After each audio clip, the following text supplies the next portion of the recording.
کیا آپ جانتے ہیں سلطنت دہلی کی پہلی اور واحد خاتون حکمران کون تھیں اور کیوں 11 بھائیوں کی موجودگی کے باوجود ان کو سلطنت کا جانشین مقرر کیا گیا؟ جانیے لرن ود مونسٹر کی اس نئی ایپیسوڈ میں۔ ہم بات کر رہے ہیں رضیہ سلطانہ کی۔ وہ ایک بہادر، نڈر اور غیر معمولی عورت تھیں، ایک ایسی حکمران جو روایات کے خلاف گئیں۔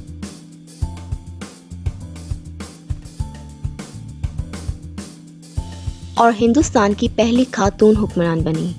وہ دہلی کے سلطان شمس الدین التتمش کی بیٹی تھیں۔ التتمش خود ایک غلام خاندان سے تعلق رکھتے تھے، مگر اپنی بہادری اور قابلیت کے باعث سلطنت کے سلطان بنے۔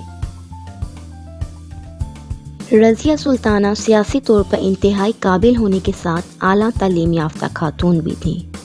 انہوں نے فنون لطیفہ اور جنگی علوم میں مہارت حاصل کر رکھی تھی۔ رضیہ سلطانہ عربی، فارسی اور ترکی جیسی زبانیں روانی سے بولتی۔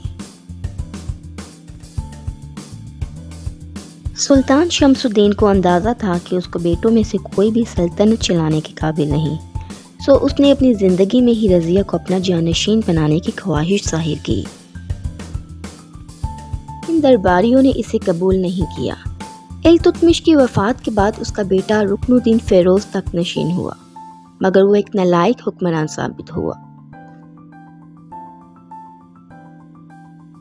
جلد ہی عوام میں بغاوت کی چنگاری بھڑک اٹھی اور رضیہ نے موقع دیکھتے ہی اپنے حامیوں کے ساتھ دہلی پر قبضہ کر لیا۔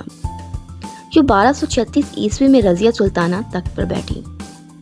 سلطنت سنبھالتے ہی رضیہ نے عدل و انصاف کو فروغ دیا، شاہی اخراجات کم کیے اور عوام کی بھلائی کے لیے کام کیے۔ اس نے فوج کی قیادت سنبھالی، مگر ایک عورت کا حکمران بننا بہت سے سرداروں کو منظور نہ تھا۔ وہ اسے تخت سے ہٹانے کے در پہ ہو گئے۔ اسی دوران بٹھنڈا کے گورنر ملک التونیا نے رضیہ کے خلاف بغاوت کا اعلان کر دیا۔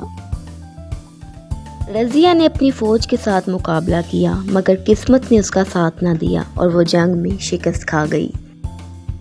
قید کے دوران رضیہ نے ملک التونیا سے شادی کر لی اور دونوں نے دہلی پر حملے کی کوشش کی، مگر بدقسمتی سے ان کی فوج کمزور ہو چکی تھی اور 1240 عیسوی میں بہرام شاہ دہلی کے تخت پر قابض ہو چکا تھا۔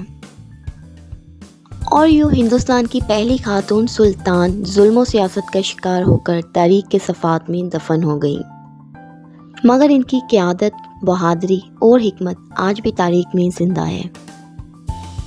ویڈیو اچھی لگی ہو تو لائک، شیئر اور سبسکرائب کرنا نہ بھولیں۔